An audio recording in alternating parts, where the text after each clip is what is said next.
नमस्कार जी सभी को। पिछली क्लास में हमने प्रजामंडलों के बारे में बात कर रहे थे।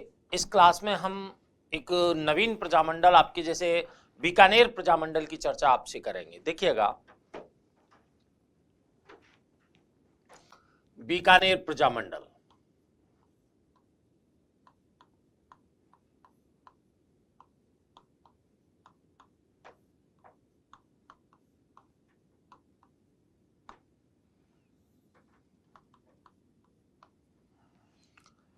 देखिए, बीकानेर रियासत की बात की जाए तो बीकानेर रियासत के अंतर्गत निरंकुश सत्ता और दमन दोनों आपके महाराजा गंगा सिंह के समय पर चरम पर थे। व्यक्तिगत स्वतंत्रता को लोगों की को दबाया गया था।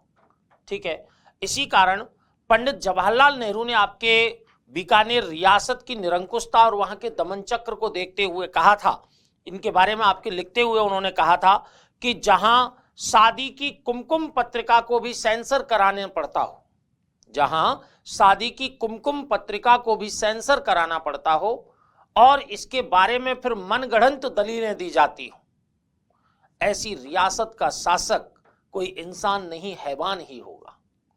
जवाहरलाल नेहरू ने वहां के निरंकुशतापूर्ण आपके दमनकारी आपके शासन के स्वरूप को देख करके ये उद्गार व्यक्त किए। अर्थात आपके समाचार पत्रों की व्यक्तिगत आपके अभिव्यक्ति की जो स्वतंत्रता थी उसका आपके पूरी तरह से दमन कर रखा था। नागरिक स्वतंत्रता कल्पना की बात प्रतीत होती थी कि वह नागरिक स्वतंत्रता किसी तरह की बीकानेर में मिले, ये आपके कल्पना से परे थी बात। इन्हीं परिस्थितियों में आप देखें कि सबसे पहले 1907 ईस्वी में, कब? 1907 ईस्वी में चूरू में, इन्हीं आपकी निरंकुश परिस्थितियों में चूरू में सर्वहितकारिणी सभा की स्थापना की गई। चूरू में आपके कौन सी सभा की? सर्वहितकारिणी सभा की स्थापना की।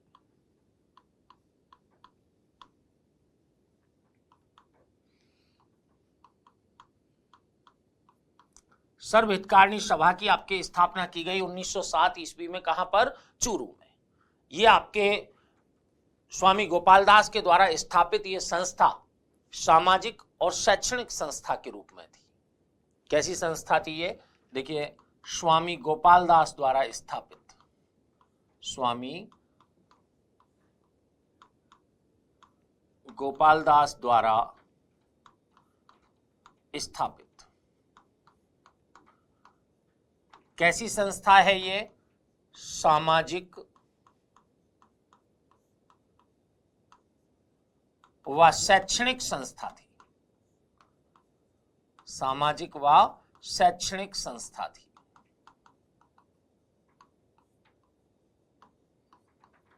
सामाजिक और शैक्षणिक संस्था के रूप में आपके सर्वहितकारिणी सभा कार्य कर रही थी। हालांकि सीमित स्तर पर कुछ राजनीतिक गतिविधियों को भी सर्वहितकारिणी सभा के माध्यम से संचालित किया गया था। इसी सभा के द्वारा अगर देखा जाए तो लड़कियों की शिक्षा के लिए पुत्री पाठशाला और अछूतों की शिक्षा के लिए कबीर पाठशाला, अछूतों की शिक्षा के लिए कबीर पाठशाला का संचालन किसके द्वारा किया जा रहा था? इस आपके सर्वहितकारिणी सभा के द्वारा चूरू में किया जा रहा था। ठीक है, अब देखिए, चूरू में आपके ये सर्वहितकारिणी सभा का कार्यक्रम संचालित था।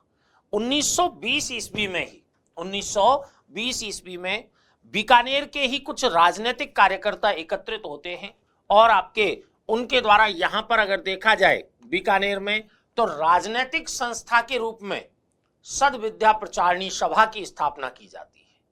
सद्विद्या प्रचारिणी सभा की स्थापना की गई।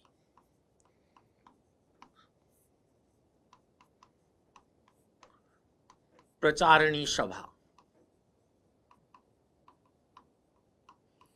कुछ कार्यकर्ताओं के द्वारा आपके कौन सी सद्विद्या प्रचारिणी सभा की स्थापना की गई?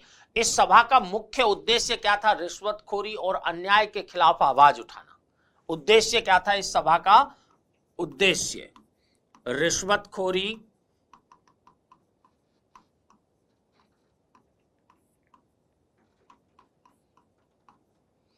और अन्याय के विरुद्ध आवाज उठाना।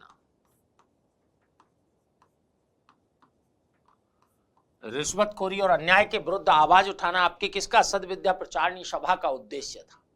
इसी आपके सद्विद्या प्रचारिणी सभा के द्वारा बीकानेर में आपके अन्याय और रिश्वतखोरी के खिलाफ अभियान चलाया जाता है और दो सामाजिक नाटक धर्म विजय और सत्य विजय, दो आपके क्या हैं? सामाजिक नाटक,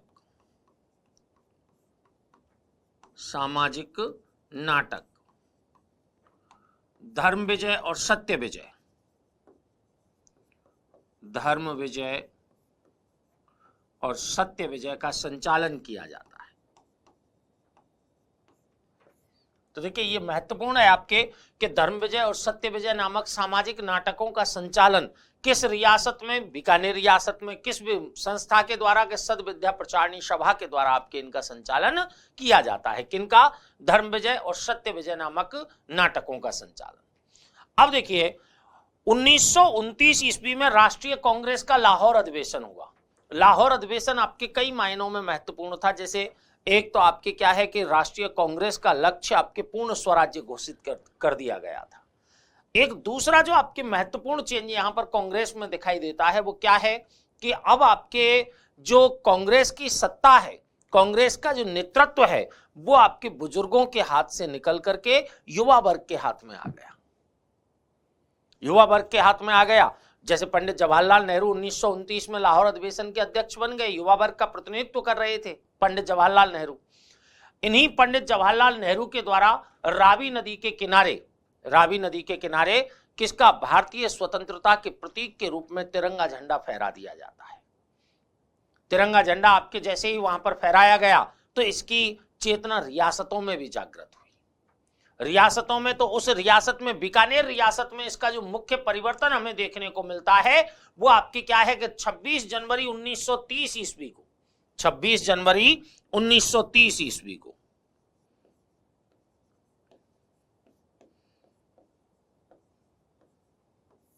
26 जनवरी 1930 ईस्वी को लाल घंटा घर है, लाल घंटा घर धर्म स्तूप के नाम से जिसे जानते हैं, ये आपके चूरू में है। कहां पर है ये? चूरू। इस लाल घंटा घर पर आपके तिरंगा झंडा फहरा दिया जाता है यहाँ के कुछ कार्यकर्ताओं के द्वारा, जिनमें आपके नाम आते हैं चंदनमल बहट, स्वामी गोपाल दास, वैद्य शांत शर्मा, वैद्य भालचंद्र। देखिएगा किस किस के नाम आए यहाँ पर? चंदनमल बहट, चंदनमल बहट, वैद्य शांत शर्मा,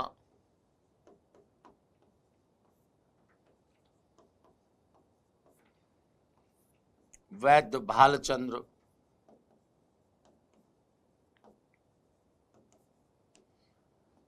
स्वामी गोपाल दास,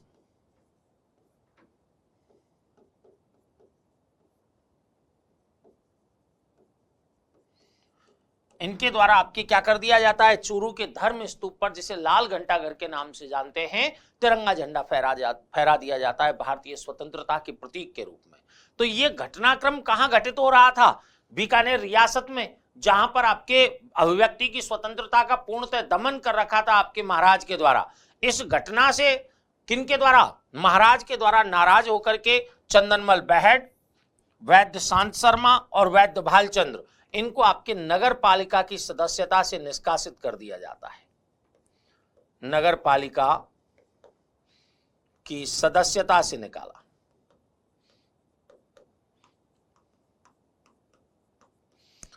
कौन सी बात को लेकर के? कि भाई इन्होंने यहां पर ये आपके ऐसा कृत्य किया है कि क्योंकि वहां तो खादी की टोपी पहनना, खादी की ड्रेस पहनना भी आपके जहां पर बैन था, ऐसी जगह पर इन्होंने भारतीय स्वतंत्रता के प्रतीक तिरंगा झंडा को फहरा दिया। यहां पर आपके तिरंगा फहराया था।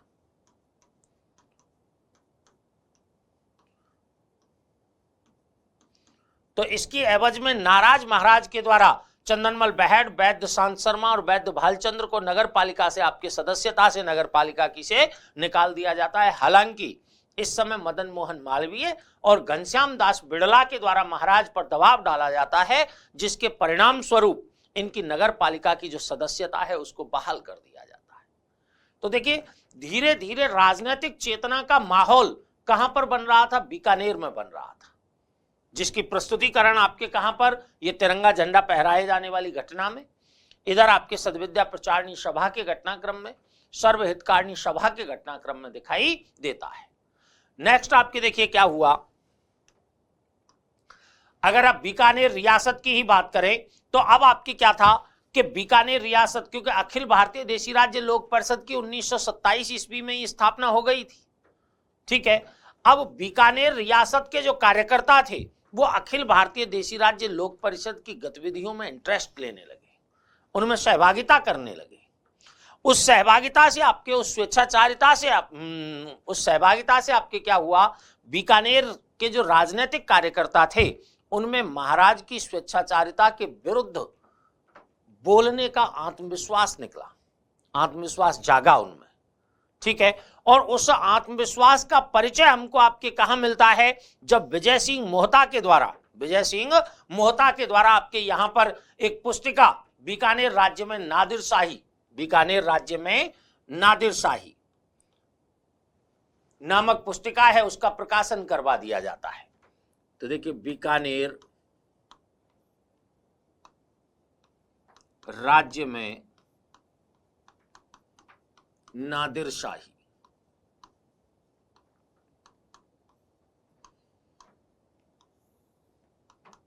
नामक पुस्तिका है, वो किसके द्वारा, आपके विजय सिंह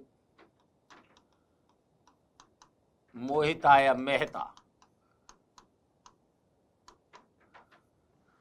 के द्वारा आपके प्रकाशित कर दी जाती है। इस आपके पुस्तिका के अंतर्गत नादिर शाह, जो कि निरंकुश आपके शासकों में जिसकी गिनती की जाती है, जिसने भारत पर आक्रमण भी किया था, ठीक है, 1739 ईस्वी में, इस नादिर शाही की, उसी नादिर शाह के राज्य की तुलना कर दी जाती है बीकानेर में महाराजा गंगा सिंह के शासन से।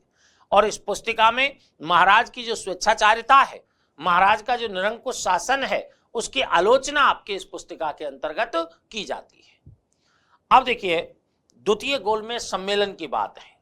द्वितीय गोलमेज, क्योंकि महाराजा गंगा सिंह ऐसे महाराजा थे जिन्होंने तीनों गोलमेज सम्मेलनों में हिस्सा लिया था, ठीक है। द्वितीय गोलमेज सम्मेलन में महाराजा प्रथम गोलमेज सम्मेलन में गए, उनके साथ आपके धौलपुर महाराजा उदयभान सिंह और अलवर महाराजा जयसिंह भी गए। द्वितीय गोलमेज सम्मेलन में भी महाराजा गंगा सिंह गए, ठीक है। अब उस समय क्या हुआ, द्वितीय गोलमेज सम्मेलन में जब महाराजा गंगा सिंह गए तो वहां पर आपके अखिल भारतीय देशी राज्य लोक परिषद के कुछ कार्यकर्ता भी जनता का मत प्रस्तुत करने के लिए, जनता के विचार प्रस्तुत करने के लिए वहां पहुंचे। उनमें बीकानेर के भी कुछ राजनीतिक कार्यकर्ता थे, क्योंकि मैंने बताया अभी आपके कि अखिल भारतीय देशी राज्य लोक परिषद की गतिविधियों में इंटरेस्ट लेने लग गए थे अब बीकानेर के कार्यकर्ता। तो उन्होंने क्या किया, जो बीकानेर के कुछ कार्यकर्ता थे, उन्होंने आपके बीकानेर एक दिग्दर्शन नाम की पुस्तिका तैयार की, जिसमें बीकानेर की तत्कालीन स्थिति का ब्यौरावार आपके वर्णन था, बिंदुवार वर्णन किया हुआ था। उस पुस्तिका को उन्होंने आपके जो ज्ञापन नुमा आपकी पुस्तिका है, उसको गोलमेज सम्मेलन में जो प्रतिनिधि भाग लेने के लिए अंदर जा रहे थे उनके हाथों में थमा दिया। अब इसी पुस्तिका को जब आपके एक अंग्रेज थे वहां पर, लॉर्ड सैंकी नाम के अंग्रेज के द्वारा उस समय महाराजा गंगा सिंह के समक्ष प्रस्तुत किया, जब वो पूरे जोश में अपने विचार अभिव्यक्त कर रहे थे गोलमेज सम्मेलन के दौरान। उन्होंने उनके सामने वो पुस्तिका प्रस्तुत करके कह दिया उनसे कि भाई कि इसके बारे में अपना मत व्यक्त करें कि ये क्या कह रहे हैं। महाराजा गंगा सिंह नो डाउट प्रगतिशील महाराजा थे, उनके द्वारा आपके राजस्थान के भागीरथ के रूप में गंगनहर लाई गई थी, ठीक है, लेकिन निरंकुशता उनके समय चरम पर थी। इस कारण आपके जो बीकानेर दिग्दर्शन नामक पुस्तिका है उसको आपके महाराज के सामने जैसे ही रखा तो इससे महाराज आपके नाराज हुए और गोलमेज सम्मेलन समाप्त होने से पहले ही बीकानेर लौट आए। तो सेकंड राउंड टेबल देखिए, द्वितीय गोलमेज सम्मेलन,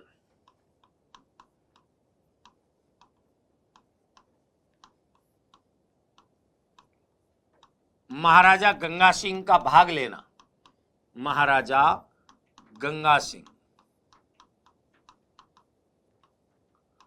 का भाग लेना,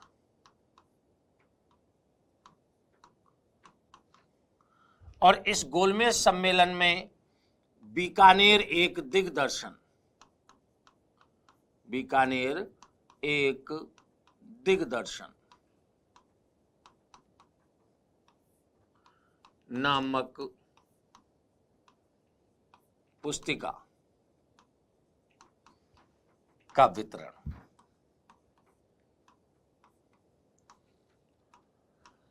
महाराजा गंगा सिंह के सामने आपके लॉर्ड सैंकी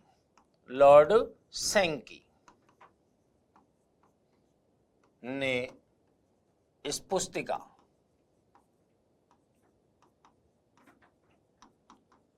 को महाराजा के समक्ष प्रस्तुत किया,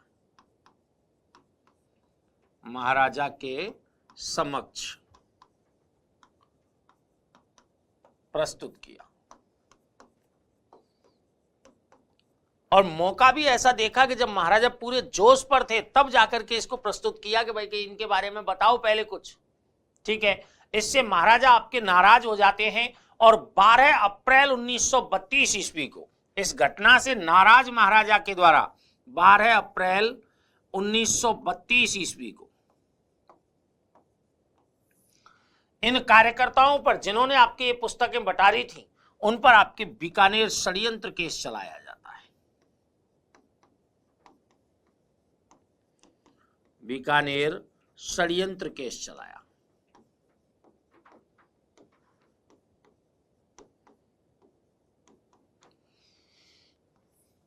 इस बीकानेर षड्यंत्र केस में वही चंदनमल बहट, स्वामी गोपाल दास और उनके साथी आपके यहां पर फंस गए थे, ठीक है। यहां पर इस षड्यंत्र केस में अभियुक्तों की पैरवी अगर देखी जाए, अभियुक्तों की पैरवी, तो अभियुक्तों की पैरवी आपके दो सुप्रसिद्ध वकीलों के द्वारा की गई थी, रघुवर दयाल गोयल और मुक्ता प्रसाद। मुक्ता प्रसाद और रघुवर दयाल गोयल के द्वारा बीकानेर षड्यंत्र के दौरान अभियुक्तों की पैरवी की जाती है।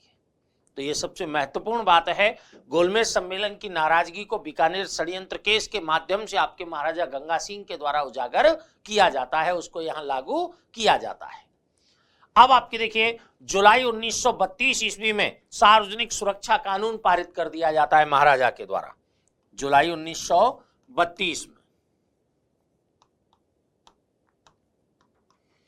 सार्वजनिक सुरक्षा कानून पारित, सार्वजनिक सुरक्षा कानून पारित किया जाता है और इस सार्वजनिक सुरक्षा कानून को बीकानेर के काला कानून की संज्ञा दी जाती है। बीकानेर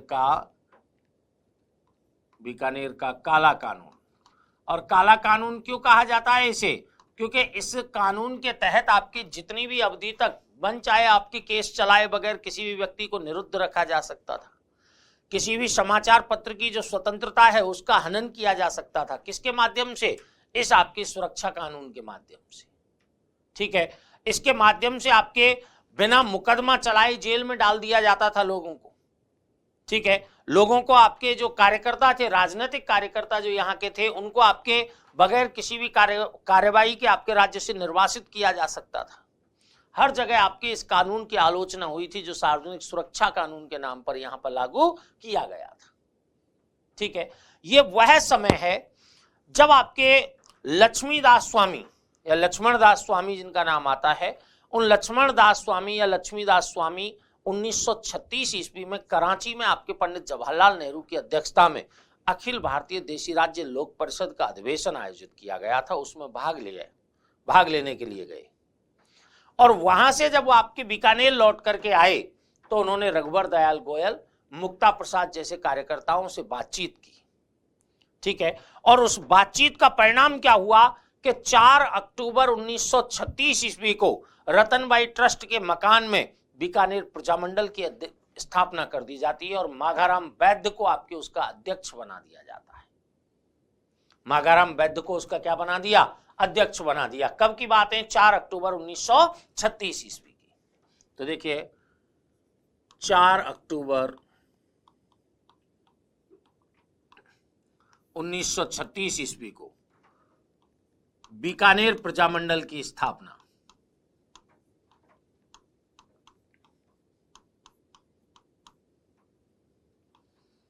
बीकानेर प्रजामंडल की स्थापना। अब बीकानेर प्रजामंडल की स्थापना हुई रतनबाई ट्रस्ट के मकान में, रतनबाई ट्रस्ट के मकान में।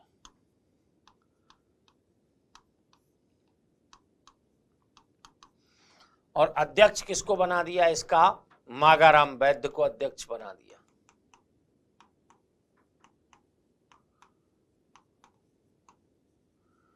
इसकी कार्यकारिणी भी गठित कर दी गई बीकानेर प्रजामंडल की।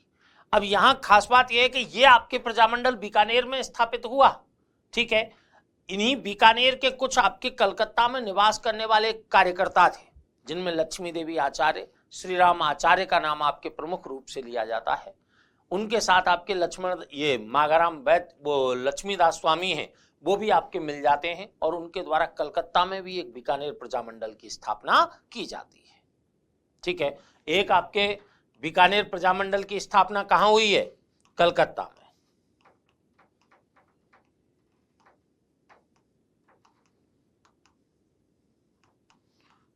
कलकत्ता में स्थापित हुआ है।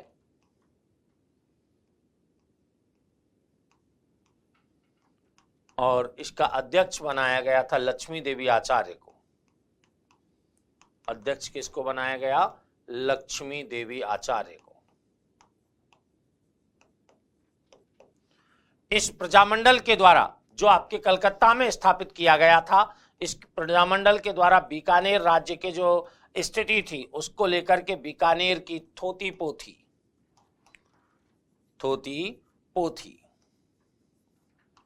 नामक पुस्तिका जारी की जाती है। बीकानेर की थोती पोथी नामक पुस्तिका आपकी किसके द्वारा? जो कलकत्ता में आपके बीकानेर प्रजामंडल स्थापित हुआ था उसके द्वारा जारी की गई। तो एक प्रजामंडल तो बीकानेर में स्थापित हुआ है रतनबाई ट्रस्ट में, और एक आपके कहां पर स्थापित हुआ? कलकत्ता में स्थापित हुआ है, ठीक है। अब यहां पर एक बात देखनी है हमको कि 22 मार्च 1937 ईस्वी को अखिल भारतीय देशी राज्य लोक परिषद की जो बैठक है, ठीक है ना, वो आपके उसके कार्यकर्ताओं की बैठक मारवाड़ी जो पुस्तकालय है दिल्ली में, वहां पर आयोजित की गई थी। और वहां पर आपके बीकानेर के राज्य प्रशासन की जमकर इनके द्वारा आलोचना की गई। उस घटना के बाद ही आपके कलकत्ता में बीकानेर प्रजामंडल का गठन होता है। कलकत्ता में किसका गठन हो गया? बीकानेर प्रजामंडल का गठन हो गया। अब देखिए 22 जुलाई 1942 ईस्वी को, 22 जुलाई 1942 ईस्वी को रघुवर दयाल गोयल के द्वारा बीकानेर राज्य प्रजा परिषद की स्थापना कर दी जाती है। बीकानेर राज्य प्रजा परिषद, राज्य प्रजा परिषद की स्थापना किसके द्वारा कर दी गई? रघुवर दयाल गोयल के द्वारा कर दी गई।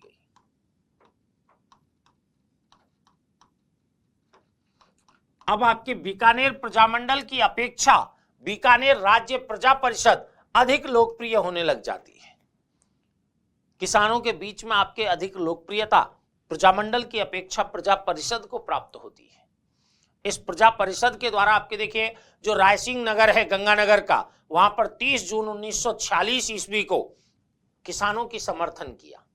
30 जून 1946 ईस्वी को बीकानेर प्रजा परिषद के द्वारा 30 जून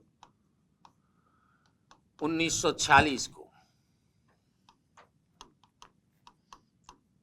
रायसिंह नगर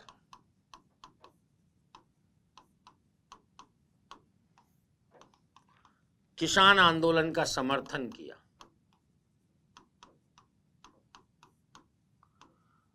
किसान आंदोलन का समर्थन किनके द्वारा किया जाता है? इस आपके बीकानेर राज्य प्रजा परिषद के द्वारा किया जाता है, ठीक है। इसके समय आपके जब ये समर्थन इनका चल रहा था, इसी समय आपके दुधवा खारा किसान आंदोलन है। दुधवा खारा किसान आंदोलन का भी समर्थन आपके बीकानेर राज्य प्रजा परिषद के द्वारा कर दिया जाता है, ठीक है। इसी समय आपके 1 जुलाई 1946 ईस्वी को रायसिंह नगर में ही प्रजा परिषद के कार्यकर्ताओं के द्वारा आपके तिरंगा जुलूस निकाला जाता है। तिरंगा जुलूस निकाला जाता है। तो 1 जुलाई 1946 ईस्वी को यही रायसिंह नगर में ही आपके इन्होंने तिरंगा जुलूस निकाला और इस तिरंगा जुलूस पर पुलिस के द्वारा आपके गोलियां चला दी जाती हैं। पुलिस ने आपके क्या किया, इसका दमन किया, पुलिस द्वारा दमन। और जब पुलिस ने इसका दमन किया तो यहां पर बीरबल सिंह नामक एक किसान की मृत्यु हो जाती है। बीरबल सिंह की मृत्यु, इससे आपके आंदोलन में और अधिक तीव्रता आ जाती है और धीरे धीरे आपके स्वतंत्रता तक आपके प्रजा परिषद के नेतृत्व में यह आंदोलन चलता रहता है। बाद में आप देखते हैं कि 30 मार्च 1949 ईस्वी को 30 मार्च 1949 ईस्वी को बीकानेर का आपके संयुक्त राजस्थान में विलय करके बृहद राजस्थान का निर्माण कर दिया जाता है। तो 30 मार्च 1949 ईस्वी बृहद राजस्थान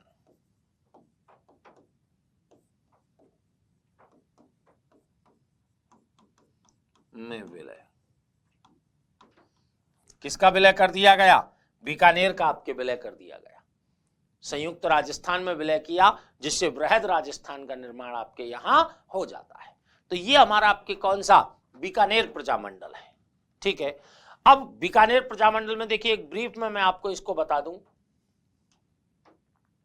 मैंने बताया कि बीकानेर में आपके निरंकुशता चरम पर थी, दमन चक्र सरकार का चरम पर था, इसीलिए आपके पंडित जवाहरलाल नेहरू के द्वारा ऐसे उद्गार व्यक्त किए गए कि भाई के जिस राज्य में आपके कुमकुम पत्रिका को भी सेंसर कराना पड़ता हो, ठीक है, वहां पर आपके इसके एवज में मनगढ़ंत दलीलें दे दी जाती हो, ऐसे राज्य का आपके शासक कोई इंसान नहीं हैवान ही होगा।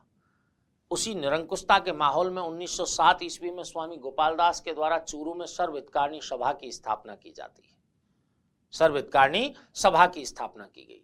अब इस सर्वहितकारिणी सभा के सामाजिक और शैक्षणिक संस्था के रूप में ये काम करती है, सामाजिक और शैक्षणिक संस्था के रूप में काम करती है। इसी आपके सामाजिक शैक्षणिक संस्था की हम बात करें तो आप देखिएगा कि इसने लड़कियों की शिक्षा के लिए पुत्री पाठशाला और आपके अछूतों की शिक्षा के लिए कबीर पाठशाला का संचालन किया था। बीकानेर के कुछ कार्यकर्ताओं के द्वारा सद्विद्या प्रचारिणी सभा की स्थापना 1920 में कर दी जाती है, जो भ्रष्टाचार और अन्याय के खिलाफ आंदोलनरत रहती है। इसी के द्वारा आपके धर्म विजय और सत्य विजय जैसे कुछ सामाजिक नाटक भी संचालित किए जाते हैं। दूसरा, आपके 26 जनवरी 1930 ईस्वी को चूरू के धर्म स्तूप, जिसे लाल घंटाघर के नाम से जानते हैं, पर भारतीय स्वतंत्रता के प्रतीक तिरंगा झंडा को फहरा दिया जाता है।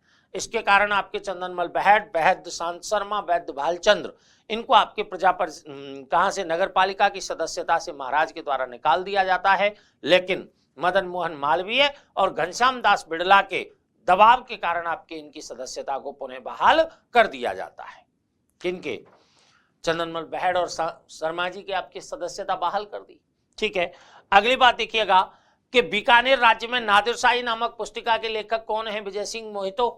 ठीक है, द्वितीय गोलमेज सम्मेलन में जब महाराजा गंगा सिंह शामिल होने के लिए गए तो बीकानेर एक दिग्दर्शन नामक पुस्तिका भी इनके समक्ष आपके लॉर्ड शैंकी के द्वारा प्रस्तुत कर दी गई थी, जिसके कारण इस पुस्तिका को आपके प्रचारित करने वालों के विरुद्ध बीकानेर षड्यंत्र केस चलाया जाता है महाराजा के द्वारा, जिसमें अभियुक्तों की पैरवी सुप्रसिद्ध वकील रघुवर दयाल गोयल और मुक्ता प्रसाद के द्वारा की जाती है, रघुवर दयाल गोयल और मुक्ता प्रसाद के द्वारा की जाती है। ठीक है, नेक्स्ट आपके देखिए, जुलाई 1932 ईस्वी में सार्वजनिक सुरक्षा कानून पारित किया जाता है, जिसके तहत स्वतंत्रता को पूरी तरह कुचलने का प्रयास था। लोगों को आपके जेल में डालना हो या राज्य से निर्वासित करना हो, वो बिना हिचक के आपके किसी भी प्रकार का केस चलाए ऐसी कार्यवाहियां की जा सकती थी। इसको बीकानेर के काला कानून के नाम से भी जाना गया था। ठीक है, इधर आपके 4 अक्टूबर 1936 ईस्वी को बीकानेर प्रजामंडल की स्थापना बीकानेर में हो जाती है। अध्यक्ष मागाराम वैद्य होते हैं।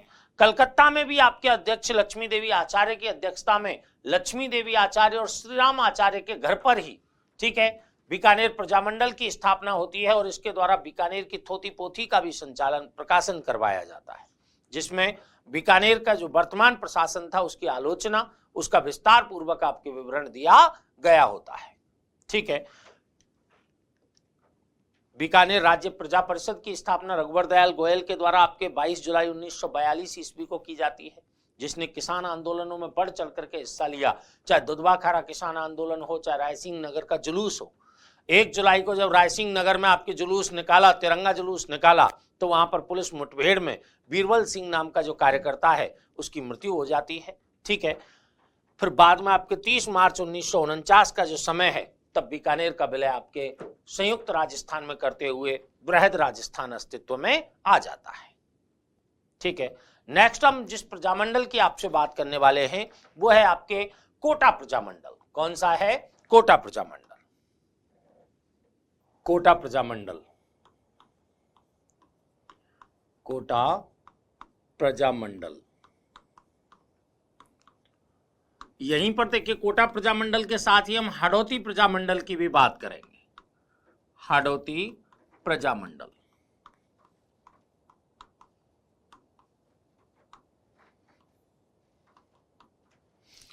देखिएगा, कोटा में अगर राजनीतिक चेतना की बात की जाए, हाड़ौती क्षेत्र में, आपके संपूर्ण हाड़ौती क्षेत्र में राजनीतिक चेतना की बात की जाए, तो इसका श्रेय पंडित नैनूराम शर्मा को जाता है।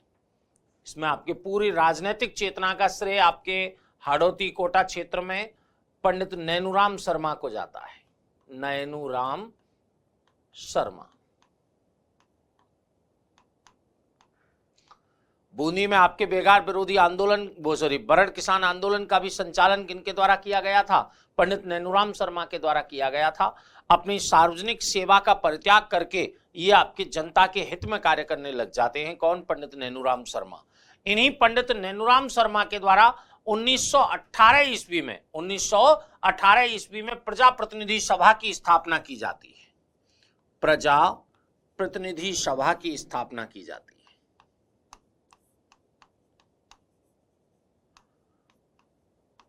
प्रजा प्रतिनिधि सभा की स्थापना की गई, कब की गई है? ये 1918 ईस्वी में। और इस प्रजा प्रतिनिधि सभा के माध्यम से अक्टूबर 1921 ईस्वी में अनाज पर जो टैक्स लगा रखा था, उस टैक्स के विरोध में या अनाज पर कर वृद्धि के विरोध में आंदोलन चलाया जाता है। अक्टूबर 1921 ईस्वी में, अक्टूबर 1921 में अनाज पर कर वृद्धि के विरोध में आंदोलन, विरोध में आंदोलन। अनाज पर कर वृद्धि के विरोध में आंदोलन किनके द्वारा संचालित किया जाता है? पंडित नैनूराम शर्मा के द्वारा प्रजा प्रतिनिधि सभा के माध्यम से। अब देखिए, हाड़ौती क्षेत्र में अगर जन जागृति की बात की जाए, मैंने बताया कि पंडित नैनूराम शर्मा को इसका श्रेय जाता है। हाड़ौती क्षेत्र में जन जागृति करने के उद्देश्य से राजस्थान सेवा संघ की तर्ज पर हाड़ौती सेवा संघ की स्थापना भी पंडित नैनूराम शर्मा के द्वारा की गई। हाड़ौती सेवा संघ की स्थापना,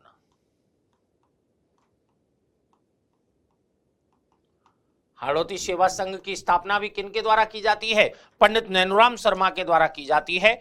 और इस हाड़ौती सेवा संघ के द्वारा 1932 में, आपको नेशनल मूवमेंट में आपने पढ़ा होगा कि 1932 ईस्वी में सांप्रदायिक पंचायत की घोषणा प्रधानमंत्री रैमजे मैकडोनाल्ड के द्वारा की जाती है। ठीक है, जिसमें दलितों को पृथक निर्वाचन पद्धति में शामिल कर लिया जाता है।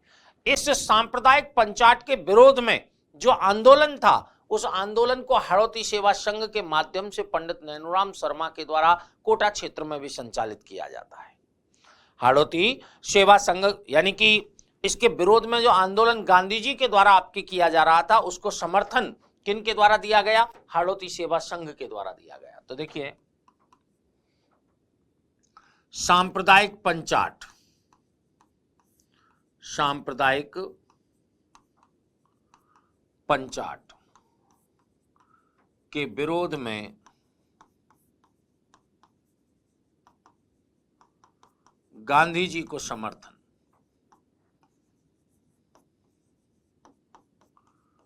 गांधी जी को समर्थन किनके द्वारा दिया गया है? हाड़ौती सेवा संघ यानी पंडित नैनूराम शर्मा के द्वारा दिया जाता है।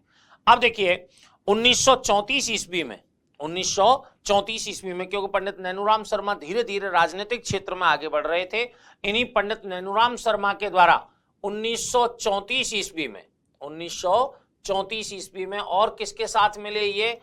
अभिन्न हरि के साथ मिलकर के, अभिन्न हरि के साथ मिलकर के हाड़ौती प्रजामंडल की स्थापना की,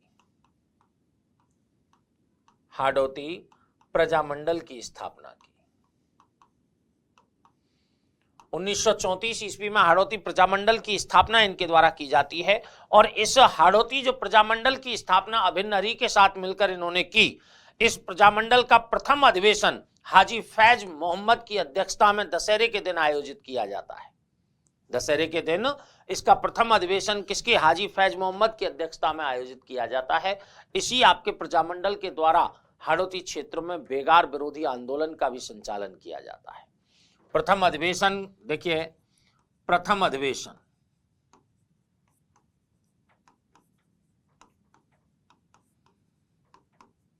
अधिवेशन कब आयोजित किया गया है? दशहरे के दिन।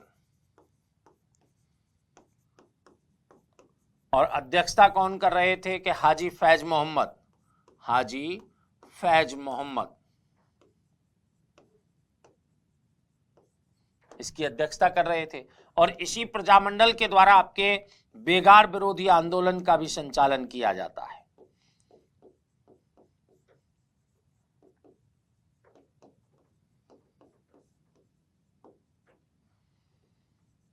आंदोलन का संचालन किसके द्वारा किया जाता है? इस आपके हाड़ौती प्रजामंडल के माध्यम से किया जाता है।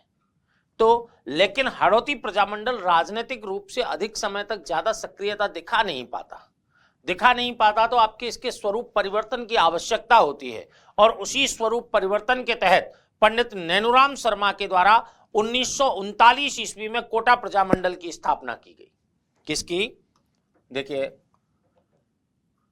1939 ईस्वी में कोटा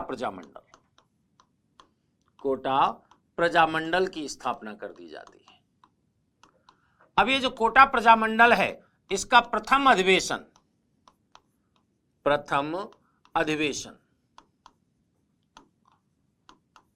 कहां पर? मांगरोल में।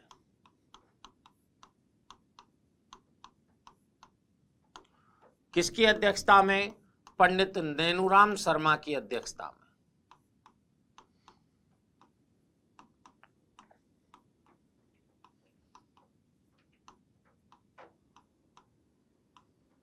पंडित नैनूराम शर्मा की अध्यक्षता में मांगरोल में इसका प्रथम अधिवेशन किया जाता है। पंडित नैनूराम शर्मा के साथ अभिन्न हरि का भी योगदान किसमें था? कोटा प्रजामंडल की स्थापना में था। ठीक है, तो हाड़ौती प्रजामंडल की जब सक्रियता कम होती है तो इनके द्वारा आपकी किसका? कोटा प्रजामंडल का स्थापना कर दी जाती है। और इसी आपके कोटा प्रजामंडल का जो प्रथम अधिवेशन होता है, इस अधिवेशन में उत्तरदायी शासन की मांग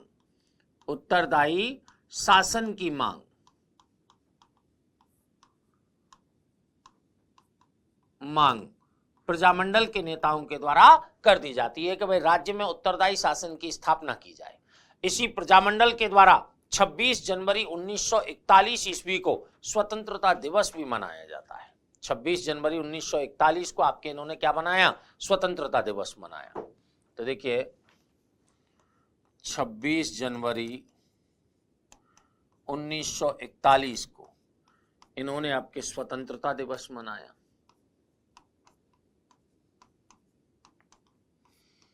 लेकिन देखिएगा, स्वतंत्रता दिवस मनाने के पश्चात 14 अक्टूबर 1941 ईस्वी को 14 अक्टूबर 1941 ईस्वी को पंडित नैनूराम शर्मा की हत्या कर दी जाती है। नैनूराम शर्मा की हत्या कर दी गई। जब इनकी हत्या की गई तो प्रजामंडल का नेतृत्व किनके हाथ में आ गया? अभिन्न हरि के हाथ में आ गया। ठीक है, तो प्रजामंडल का जो दूसरा अधिवेशन होता है, प्रजामंडल का दूसरा अधिवेशन अभिन्न हरि की अध्यक्षता में नवंबर 1941 में होता है। लेकिन अभिन्न हरि की सक्रियता के कारण सरकार के द्वारा उसे गिरफ्तार कर लिया जाता है। देखिए नवंबर 1941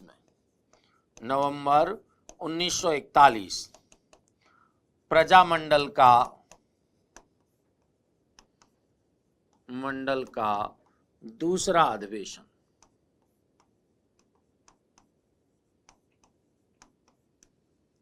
दूसरा अधिवेशन किसकी अध्यक्षता में? अभिन्न हरि की अध्यक्षता में। अभिन्न हरि की अध्यक्षता में। लेकिन अभिन्न हरि की जैसे ही गिरफ्तारी होती है, अभिन्न हरि की क्या हो गई? गिरफ्तारी। तो इनकी गिरफ्तारी के तुरंत पश्चात आपके नेतृत्व किसके हाथ में आ गया? प्रजामंडल का नेतृत्व आपके मोतीलाल जैन के हाथ में आ जाता है। पहले पंडित नैनूराम शर्मा, फिर अभिन्न हरि, और अभिन्न हरि की जैसे ही गिरफ्तारी हुई तो प्रजामंडल का नेतृत्व किनके हाथ में आ गया? मोतीलाल जैन के हाथ में आ गया। अब मोतीलाल जैन के द्वारा महाराव को पत्र लिख करके इस बात की सूचना दी कि भाई आप ऐसा है कि ब्रिटिश सरकार से तुरंत प्रभाव से अपने संबंध विच्छेद कर लो। और क्या किया? इन प्रजामंडल के कार्यकर्ताओं ने शहर की जो कोतवाली थी, उस शहर की कोतवाली पर नियंत्रण कर लिया। उधर तो पत्र लिखा, इधर प्रजामंडल के कार्यकर्ता गए और उन्होंने शहर की कोतवाली पर नियंत्रण कर लिया। अब शहर की कोतवाली पर नियंत्रण करने से आपके लगभग 2 सप्ताह तक कोटा की जो आपके शहर कोतवाली थी उस पर प्रजामंडल के कार्यकर्ताओं का नियंत्रण बना रहा। यह दूसरा मौका था ऐसा जब किसी रियासत का जनता के हाथ में आपके शासन दूसरी बार आया हो। आप देखें तो लगभग 1857 की क्रांति के समय आपके लगभग 6 माह तक कोटा पर नियंत्रण बनाए रखा था क्रांतिकारियों ने। उसी प्रकार अब आपके मोतीलाल जैन के नेतृत्व में प्रजामंडल के कार्यकर्ताओं के द्वारा कोटा पर नियंत्रण बना लिया जाता है। इन्होंने नियंत्रण बना लिया। मार्च 1946 ईस्वी में कोटा राज्य का विधान तैयार करने के लिए, मार्च 1946 में कोटा राज्य का विधान तैयार करने के लिए हिरण्या के नेतृत्व में एक समिति का गठन महाराव के द्वारा किया जाता है। किसके नेतृत्व में? हिरण्या के नेतृत्व में। तो देखिए मार्च 1946 ईस्वी में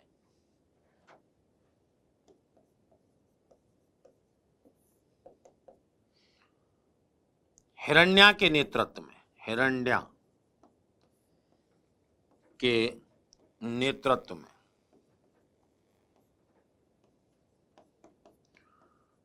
विधान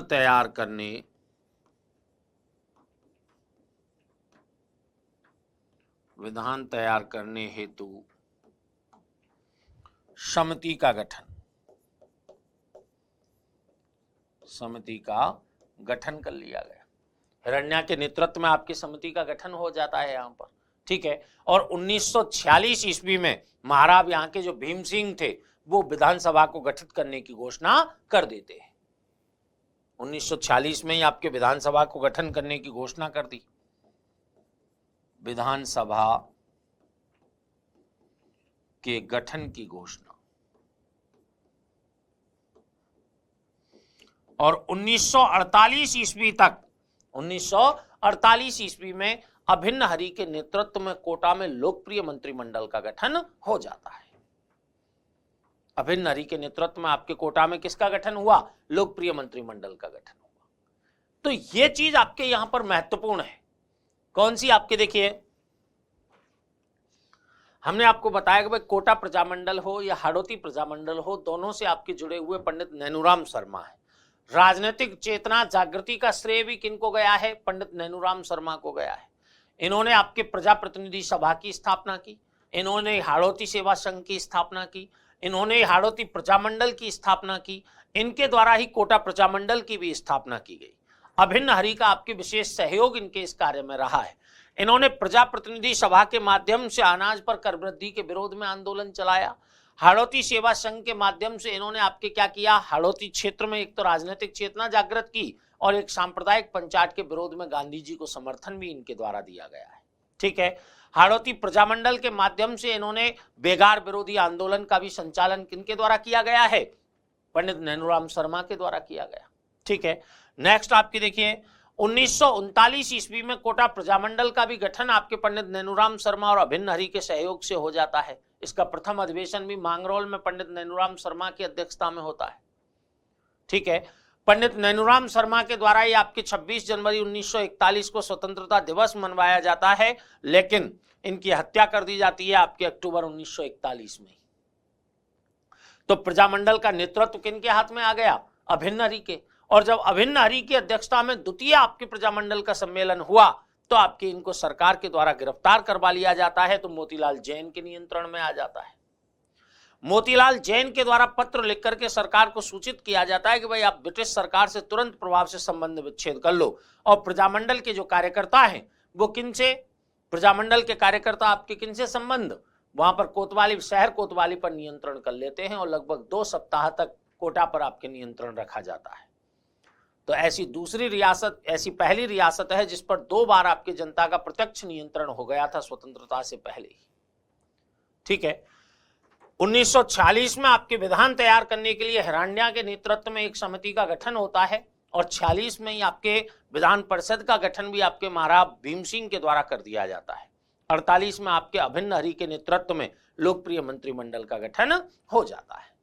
ये हमारे आपके 2 प्रजामंडलों की हमने आपसे बात की, बीकानेर प्रजामंडल और कोटा प्रजामंडल, साथ में हाड़ौती प्रजामंडल भी इसमें रहता है। नेक्स्ट प्रजामंडल मूवमेंट के साथ या प्रजामंडल के साथ फिर आपसे मुलाकात होगी। धन्यवाद।